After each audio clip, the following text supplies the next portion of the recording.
Assalamualaikum Cikgu Ilani. Waalaikumsalam. Ya, Cikgu Zura. Okey, saya nak tanya dengan Cikgu Ilani, apa projek yang Cikgu Ilani buat bersama dengan murid untuk program bersama dengan Blended Learning Microsoft? Okay, sebenarnya saya telah menjalankan projek hidroponik bersama dengan murid-murid tahun 6 lah. Dan projek ini sebenarnya telah dijalankan selama hampir 4 minggu. 4 minggu sebab kita jalankan projek hidroponik. Projek ini agak memakan masa lah sebenarnya, bermula daripada sebelum cuti sehingga selepas cuti sekolah. Okey. Selain cikgu kata tadi 4 minggu kan. Boleh tak cikgu ceritakan sikit perkembangan macam mana cikgu buat projek ni daripada mula sampai kita dapat tuai hasil tu?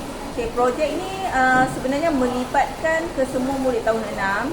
Jadi projek ini melibatkan guru-guru tahun 6 dan juga murid-murid tahun 6. Kerana agihan tugasan diagihkan bukan sekadar kepada murid-murid, tapi kepada guru-guru juga supaya projek ini berjalan dengan lancar lah. Dan setakat ini projek ini telah pun tamat dan sekarang kita baru sahaja selesai sesi pembentangan murid-murid lah. Murid-murid yang dah menjalankan projek ini, dia akan membentangkan, dia telah membentangkan projek hidroponik ini kepada murid-murid tahun 5. Oh, okey. Okey, tadi cikgu kata ada buat penanaman. Boleh saya tahu pokok apa yang cikgu tanam? Okay, untuk projek ini kami telah bersetuju untuk menanam sayur bayam, kangkung dan juga sawi. Sebabnya tumbuhan ini mudah untuk ditanam, kemudian boleh dijual hasilnya kepada warga sekolah. Okey.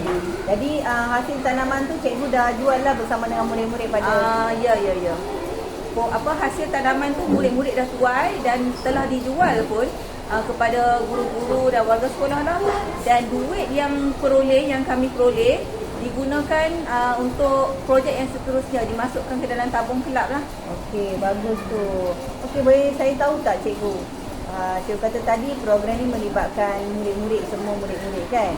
Jadi boleh cikgu ceritakan sikit tentang penglibatan murid dalam program ni yang dibuat secara ramai murid. Macam mana cikgu handle penglibatan murid? Okey, sebenarnya sebelum projek ini dijalankan, guru-guru ini telah dipecahkan mengikut kelas. Mereka guru-guru ni dipertanggungjawab untuk menjaga murid-murid mengikut kelas masing-masing lah.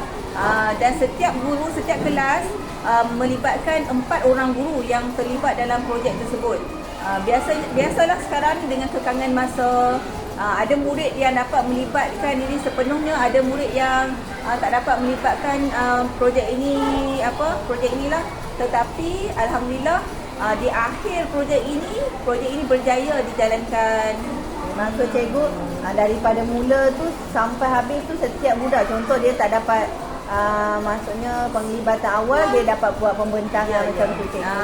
Ya, betul. Murid tak dapat masuk, tak dapat join keseluruhan projek, tapi dapat juga sebabnya kita ada banyak proses. Tak dapat proses pertama, mereka join proses yang kedua. Begitu juga dengan cikgu-cikgu. Cikgu-cikgu ada yang cikgu tak boleh buat, cikgu lain yang membantu. Okey. Jadi cikgu, cikgu dah habis selesai projek hidroponik ni kan? Okey.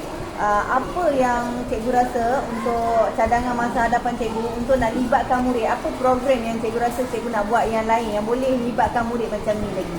Sebenarnya pada perancangan saya ingin teruskan projek hidroponik ini dan menambah baik lagi, terutamanya dari segi tempat penanaman. Saya ingin membuat tempat tanaman hidroponik yang lebih baik, yang lebih lengkap, supaya projek ini dapat diteruskan untuk murid-murid tahun 6 yang akan datang. Okey. Jadi saya ucapkan tahniah kepada Cikgu Ilani dan juga rakan-rakan guru yang lain. Semoga projek kita ni dapat memberi manfaat kepada blended learning oleh Microsoft. Okey, terima kasih Cikgu.